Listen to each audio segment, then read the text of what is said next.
प्रिय भक्तगण, आज हम आपको एक कथा का श्रवण करा रहे हैं जो सुनने मात्र से आपके जीवन में सुख, संपत्ति और धन की वर्षा होगी। तो चलिए कथा को प्रारंभ करते हैं। भगवान शिव माता पार्वती से कहते हैं, जितना समय मनुष्य दूसरों को समझाने में लगाता है, अगर उसका आधा समय मनुष्य खुद पर लगाएगा तो जीवन में वह मानव बहुत आगे निकल सकता है। अगर आप यह कहानी सुन रहे हैं तो पूरा सुनिए। इस कथा को आधा अधूरा छोड़कर जाने की गलती मत करिएगा, क्योंकि इस पवित्र कथा को पूरा सुनने से मनचाहा फल की प्राप्ति होगी। इसलिए इस कथा को पूरा सुने। आप शिव भक्त हैं तो भोलेनाथ का अनादर ना करें।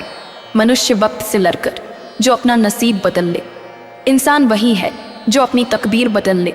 कल क्या होगा ये कभी ना सोचो, क्या पता कल वक्त खुद अपनी तस्वीर बदल ले। जब तक मनुष्य को खुद की अहमियत नहीं पता होती, तब तक वह दूसरों की अहमियत को नहीं समझ सकता। इस दुनिया में दो प्रकार के इंसान होते हैं। पहला वह जो अपने काम पर पूरा भरोसा करते हैं, जो खुद पर पूरा विश्वास करते हैं, उन्हें खुद पर पूरा यकीन होता है और वे जानते हैं कि उनके अंदर ऐसी क्या खास बात है जिसके लिए लोग उन्हें जानते हैं। उनके अंदर ऐसा क्या हुनर है जो औरों से अलग है, जो सामान्य नहीं है। वहीं पर दूसरी तरह के लोग जो अपने आप को बहुत सामान्य समझते हैं, बहुत तुच्छ समझते हैं, जो अपने काम को, अपने किसी भी व्यापार या किसी भी प्रोफेशन को वो बहुत छोटा समझते हैं, सामान्य समझते हैं। ऐसे प्रकार के लोगों को हमेशा यही लगता है कि उनके अंदर ऐसी कोई खास बात नहीं है, ऐसा कोई हुनर ही नहीं है जिससे लोग उन्हें जान सकें, उन्हें पहचान सकें, और ऐसे लोगों का आंकड़ा अत्यधिक है। फिर भगवान शिव माता पार्वती से कहते हैं, आज की जो कहानी मैं आपको सुनाने जा रहा हूँ, ये कहानी मानव को अपने ऊपर यकीन करना सिखा देगी, खुद के महत्व के बारे में सिखा देगी। बहुत समय पहले की बात है। एक छोटा सा गांव था। उस गांव में एक युवक रहता था जिसका नाम श्यामू था। श्यामू एक बड़े से व्यापारी के यहाँ नौकरी किया करता था, लेकिन उसे हमेशा यही लगता था कि वो तो एक मामूली सा काम कर रहा है। ये काम बहुत छोटा है, बहुत तुच्छ है। वह कभी भी अपने काम की इज्जत नहीं करता था। वह अपने महत्व के बारे में नहीं जानता था।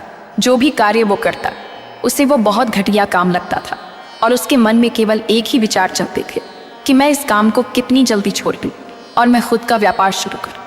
लेकिन उसके घर पर उसके माता पिता, उसकी पत्नी और उसके 2 बच्चे थे, जिनकी जिम्मेदारियों के कारण वह इस नौकरी को छोड़ नहीं पा रहा था, क्योंकि उसके घर की सारी जिम्मेदारियां उसी के कंधों पर थीं। उसके घर में और कोई दूसरा कमाने वाला नहीं था, और यही कारण था कि वो अपनी इस नौकरी को छोड़ नहीं पा रहा था। लेकिन जब भी वह खाली होता, जब भी वह एकांत में बैठता, तो उसके मन में तरह तरह के विचार आते। आज नहीं तो कल मैं अपना व्यापार शुरू अवश्य करूँगा। यदि मैं व्यापार ना भी शुरू कर पाया तो एक छोटी सी दुकान खोल लूँगा, जिससे मेरा गुजर बसर अवश्य होने लगेगा और मेरे परिवार की जिम्मेदारियाँ भी पूरी होने लगेंगी। इसी प्रकार काम के बारे में तो कभी दूसरे काम के बारे में सोचा करता था। वो हमेशा सोचता, यदि मैं कुछ बड़ा काम करूँगा तभी लोग मेरी इज्जत करेंगे, तभी मेरा सम्मान करेंगे, अन्यथा लोग मुझे यूं ही नाकारा, नाकामयाब समझेंगे। इसलिए जब भी कोई रिश्तेदार, जब भी कोई सगा संबंधी उससे उसके काम के बारे में पूछता, बेटा क्या काम करते हो, तो वह अपने काम को छुपाने का प्रयास करता। वह उसे नज़र चुराता। वह मन ही मन यह सोचा करता, यदि मैंने अपनी छोटी सी नौकरी के बारे में बता दिया तो ये लोग मेरे बारे में क्या क्या सोचेंगे। इतनी अच्छी पढ़ाई लिखाई करके एक छोटी सी मामूली सी नौकरी कर रहा है, इससे अच्छा होता कि कोई काम न करता, घर पर बैठा होता। ये सब विचार उसके मन में चलता रहता। इसलिए जब भी उसे कोई ज़ोर ज़बरदस्ती करके ये पूछने का प्रयास करता कि क्या काम कर रहे हो, तो वह उनसे केवल एक ही बात कहता था, अभी तो मैं काम ढूंढ रहा हूँ, मैं काम की तलाश कर रहा हूँ, अभी तक मुझे कोई काम ही नहीं मिला।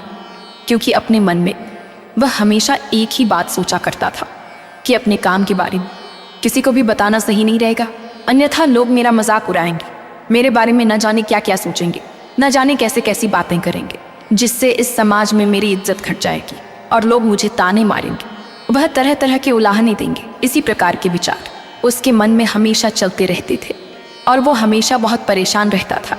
कोई ना कोई ऐसा उपाय निकालने की कोशिश में लगा रहता था जिससे कि लोग उसका सम्मान करें, उसकी इज्जत करें, जिस कारण वो बहुत तनाव में रहने लगा था, बहुत चिंतित रहने लगा था।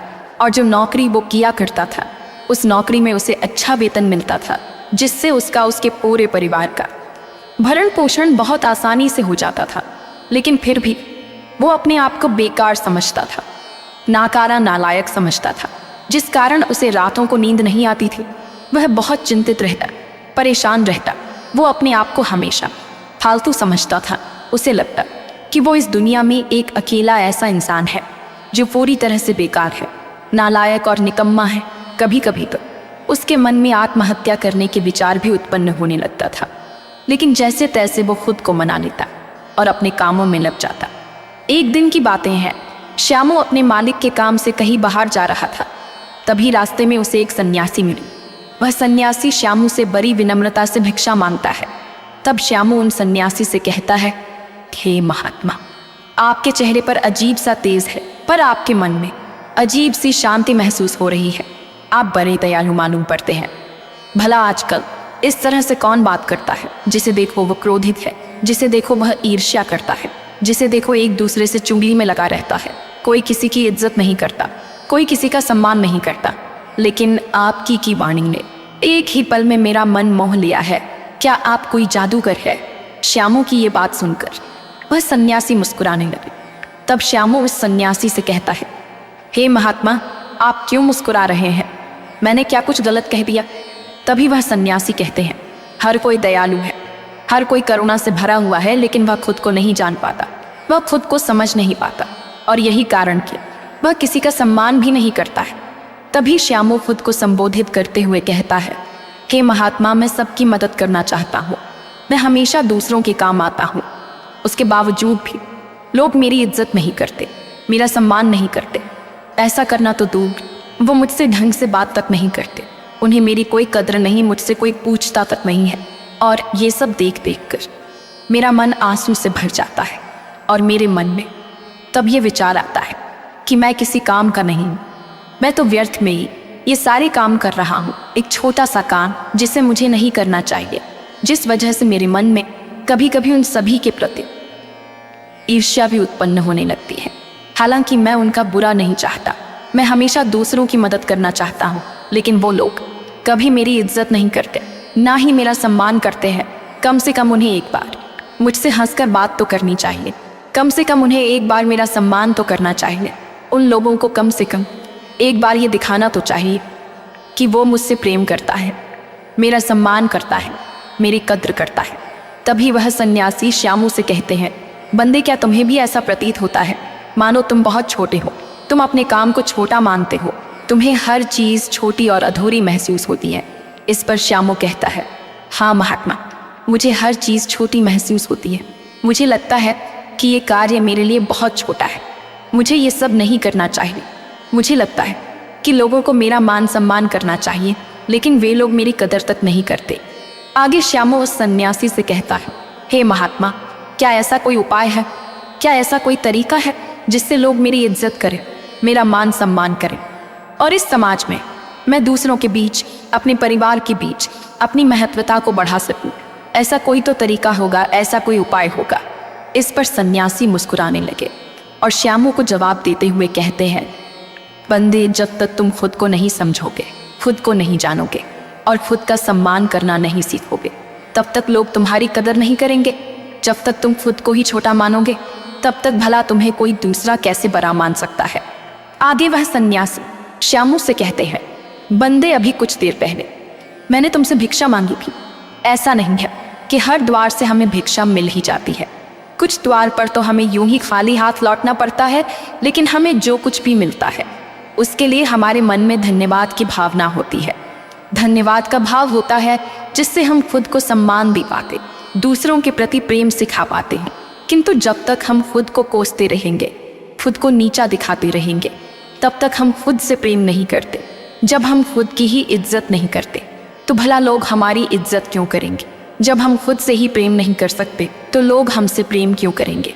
तभी श्यामू उन सन्यासी की बात काटते हुए कहता है, परंतु हे महात्मा, मैं तो एक तुच्छ काम करता हूँ, और इस तुच्छ काम में मैं अपने आप को कैसे बड़ा मान सकता हूँ? इस छोटे से काम में मैं खुद को कैसे संतुष्ट कर सकता हूँ? मैं कैसे छोटे छोटे काम के लिए अपने मन को धन्यवाद का भाव पैदा कर सकता हूँ? भला यह सब कैसे संभव होगा अगर मैं अपने आप को पसंद न करता हूँ, अपने काम को पसंद न करता हूँ? तभी वह सन्यासी श्यामू से कहते हैं, बंदे, तुम सड़क पर बैठे उस भिखारी को देखते हो। उस पर रामू कहता है, हाँ महात्मा, मैं उसे देख पा रहा हूँ, फटे हाल दर दर भटकता हुआ। वह भिखारी कितना लाचार है जो उसे इस तरह से भीख मांगनी पड़ रही है। तभी सन्यासी कहते हैं, क्या तुम इससे अच्छे हालात में नहीं हो? क्या उसके पास वो सब है जो तुम्हारे पास है? तभी श्यामू कहता है, नहीं महात्मा, अगर उसके पास मेरी जैसी नौकरी होती तो वह अच्छा खासा कमा रहा होता और अपने परिवार का भरण पोषण कर रहा होता। तभी वह सन्यासी कहते हैं, बंदे, जब तुम उससे अच्छे हालात में हो तो तुम्हें दुखी नहीं होना चाहिए, तुम्हें तो खुश होना चाहिए। इस पर श्यामू कहता है, क्योंकि मैं उससे कहीं अच्छे हालात में हूँ इसलिए मुझे खुश होना चाहिए। तभी वह सन्यासी कहते हैं, हर किसी को अच्छी नौकरी नहीं मिल पाती, हर किसी को अच्छी तनख्वाह नहीं मिल पाती, हर कोई अपने परिवार का भरण पोषण तक ठीक से नहीं कर पाता, लेकिन तुम यह सब करने में सक्षम हो। यदि तुम कुछ इस प्रकार सोचोगे तो तुम्हारे मन में भी धन्यवाद का भाव उत्पन्न होने लगेगा। तुम्हारा ये शरीर स्वस्थ है, तुम जहाँ चाहो वहाँ जा सकते हो, जैसा चाहो वैसे काम कर सकते हो, तुम्हें किसी प्रकार की कोई चिंता नहीं, कोई फिक्र नहीं, लेकिन फिर भी तुम अपने आप को, अपने काम को तुच्छ समझते हो, छोटा समझते हो। इसीलिए तुम्हारा यह नज़रिया ही तुम्हें अपने आप को छोटा बनाते जा रहा है और तुम किसी भी काम को छोटे नज़रिए से ही देखते हो। इसलिए तुम्हें अपने नज़रिए को बदलने की ज़रूरत है। अगर तुम अपने नज़रिए को बदल लेते हो तो धीरे धीरे सब कुछ अच्छा हो जाएगा, और अगर नहीं बदल पाते तो आज जो कुछ भी तुम्हारे पास है, देखना एक दिन तुम सब कुछ खो बैठोगे और तब तुम्हारे पास कुछ नहीं होगा। तुम केवल पश्चाताप करोगे, रोगे, लेकिन तुम्हारे हाथ कुछ नहीं आएगा।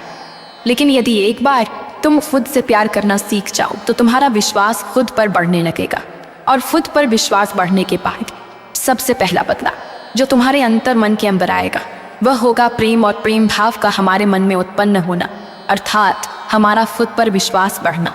और जब हमारा विश्वास खुद पर बढ़ने लगता है तो हमारी संकल्प शक्ति भी मजबूत होने लगती है। आगे वह सन्यासी श्यामू से कहते हैं कि तुमने कभी किसी नेता को देखा है? कोई ऐसा नेता जो भी काम हाथ में लेता है उसे वो पूरा करके ही दम लेता है, भले ही उस काम की भी उसकी कितनी भी निंदा क्यों न की जाए, लोग उसके खिलाफ ही क्यों न खड़े हो जाएं, लेकिन वह तब तक नहीं रुकता जब तक कि वो उस काम को पूरा न कर ले।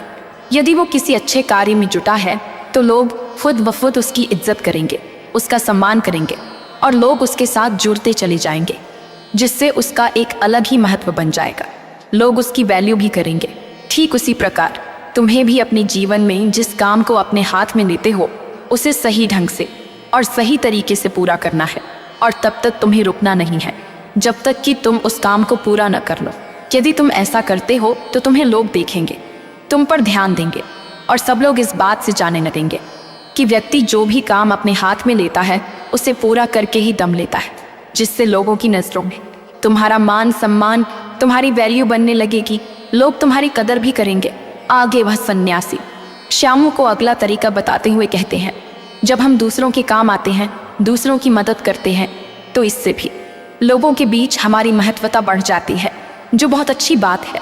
लेकिन मैं तुम्हें सावधान कर देता हूँ, हर समय अगर आप किसी के लिए मौजूद रहेंगे तो आपकी ज़रूरत नहीं पड़ेगी, कोई आपको गंभीरता से नहीं लेगा, और तब तुम्हारा फ़ायदा उठाने वाले तुम्हारे इर्द गिर्द घूमते नजर आएंगे, तुमसे अपना काम निकलवाएंगे, और जब उनका काम खत्म हो जाएगा तब तुम्हें यूं ही छोड़ देंगे, जिससे तुम्हारे मन को ठेस पहुंचेगी, तुम्हें तकलीफ होगा और तुम्हें लगेगा कि दुनिया बहुत बेकार है। यहाँ पर रहने वाले लोग केवल मतलबी हैं, अपने मतलब के लिए सोचते हैं। इसलिए मैं तुम्हें सावधान करना चाहता हूँ कि हर समय उपलब्ध मत रहो। हाँ, जो हमारे करीबी हैं, बहुत ख़ास है, तो उनके साथ खड़े हो सकते हो, तो उनके लिए मौजूद रह सकते हो, लेकिन दूसरों को अपनी ज़रूरत का एहसास कराना ज़रूरी है।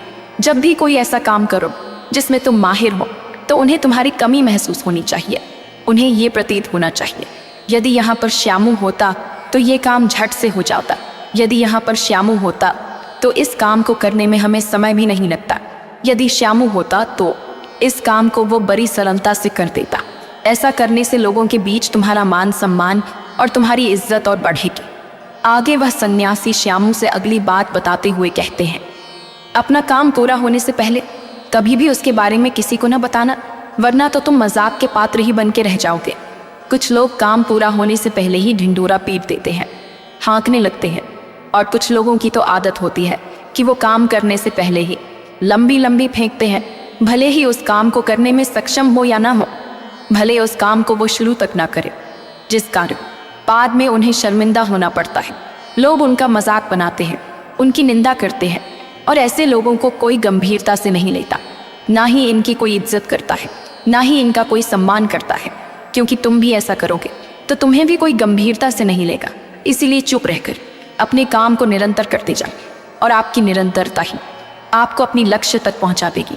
और जब एक दिन आप अपने लक्ष्य पर पहुंच जाओगे, उसके बाद लोगों को खुद पता चल जाएगा कि आपने क्या किया है। तब लोग आपकी इज्जत करेंगे, आपका सम्मान करेंगे। आगे वह सन्यासी श्यामू को अगला तरीका बताते हुए कहते हैं, अपने मन की झिझक को दूर करना सीखो। हम में से अधिकांश लोगों की आदत होती है कि वो दूसरों से बात करने में झिझकते हैं, या फिर उन्हें कोई नया काम दे दिया जाए, या फिर उन्हें कहीं जाने के लिए कह दिया जाए, तो उनके मन में जो आत्मविश्वास होता है वो बहुत कम होता है, जिस कारण को लोगों से बात करने में झिझकते हैं, डरते हैं, और इसी कारणवश वो अपने जीवन में कुछ नया और कुछ अलग नहीं कर पाते। यदि आपके मन में भी ऐसे ही झिझक है, ऐसे ही आत्मविश्वास की कमी है, तो आपको सबसे पहले तो इस झिझक से, अपने आत्मविश्वास की कमी से लड़ना होगा, इसका सामना करना होगा।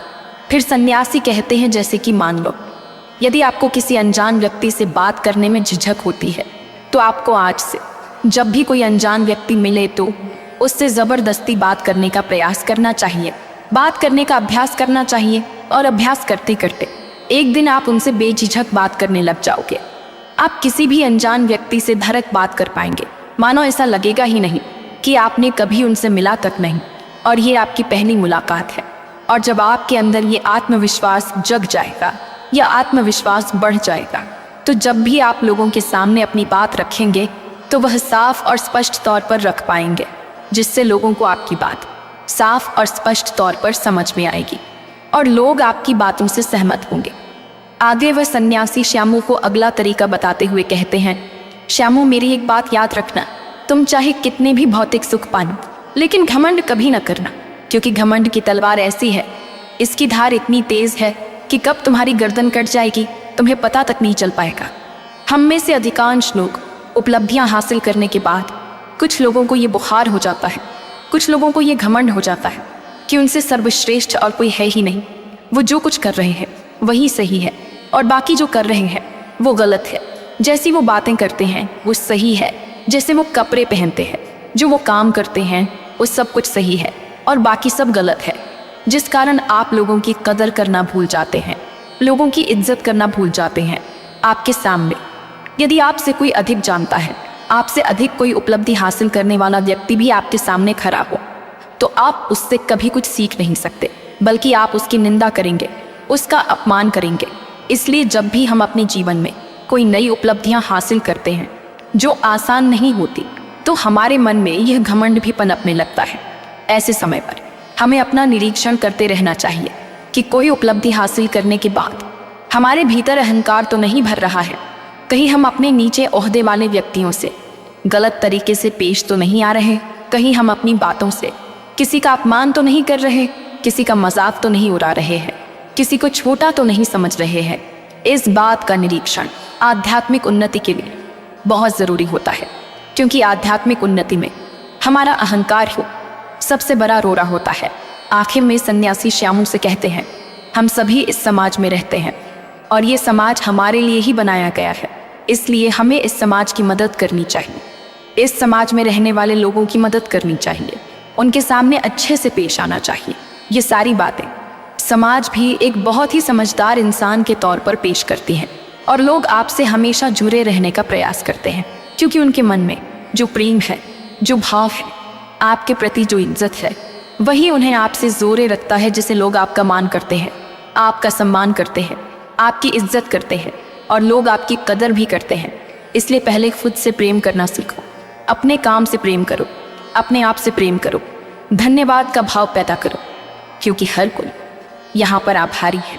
ये समाज, ये दुनिया हमें केवल इस्तेमाल करने के लिए मिली है और हम हैं कि इस पर अपना हक मान लेते हैं और जैसे चाहे इसका इस्तेमाल करते हैं, लेकिन कभी आभार व्यक्त नहीं करते।